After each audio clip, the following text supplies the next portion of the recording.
はい、こんにちは。アキト F ラボです。今日も北谷さんに、受けの方をやっていただきます。お願いします。川津さんお休みということですね。はい、では今日のテーマの方からいきたいと思います。今日のテーマはこちらです。逆半身片手取り、小手返しですね。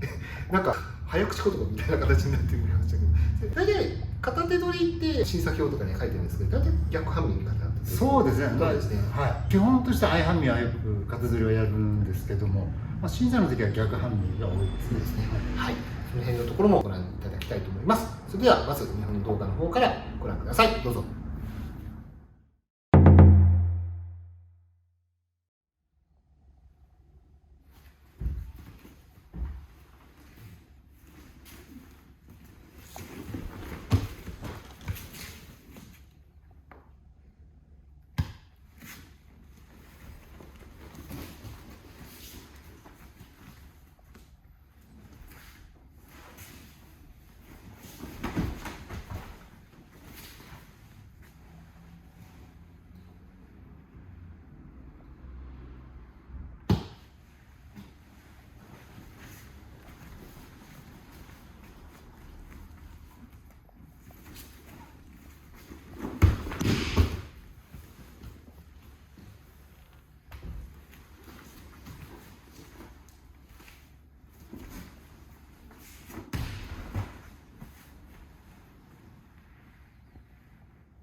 逆半身片取り小手返しですね。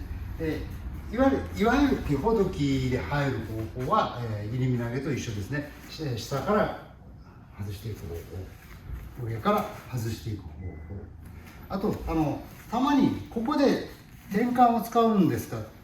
踏み込んだ方がいいんですかっていう質問を受けるんですけども、これは相手次第のところがありますですね。相手が居ついてるっていうか動く気配がない場合、小手返しの場合はそれほどでもないですけど、入り身投げしようと思ったらやっぱりしっかり入らないといけないですし、相手が前に出てくる気配があれば自分はその場で転換しても入りますので、これはちょっと受け身次第で分かれるところですので、その場で切っても結構ですし、踏み込んで切ってもいいかと思います。で、もう一方ですね、手のひらは下向きで返します、ね。小手返しですね。親指で小指と薬指の付け根、4本指で母子球、指の方向に沿って引き出して上から押さえるですね。ちょっと難しいんですけども、おできになる方というか、本来はこちらが先なんですけども、ガッと取られました、力が取られました、こう返せない、手取りたいんだけど手が取れないっていう時に、いわゆる転換法を使って相手の視覚に移動すると同時に相手の肘を伸ばして、ここで持ち替えて切り返して押さえるですね。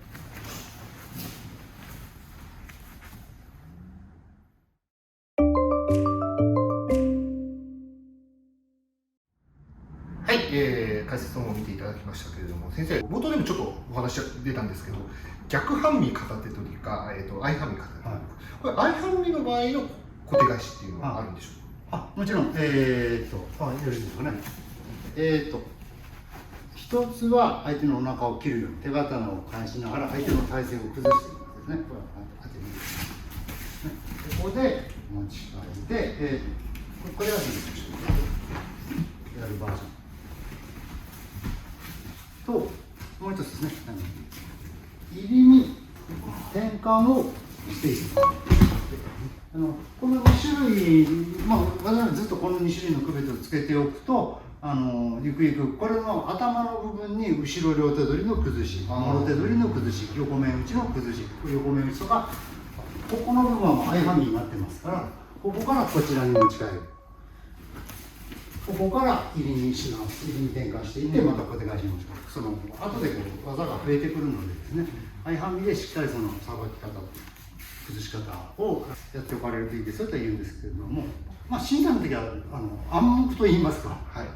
審査表には型取りしか書いてないんですけども、審査の時にはもう昔からなぜか逆半身しかやらないんですよ。ちょっと予想は知りませんけど、うちはもうずっと逆半身、暗黙の了解で逆半身型取りになってますね。稽古は逆半身の相半身の両方やりますね。はい、動画の方見ていただきましたけれども、今回は逆半身片手取り小手返しということですね。小手返し、いろんな、先ほど先生もおっしゃったように、いろんな展開というか、いろんな技にも通じる動きもたくさんあると思いますので、ぜひしっかり稽古していただければなというふうに思います。北谷さん、2本ほど代打していただきましたが。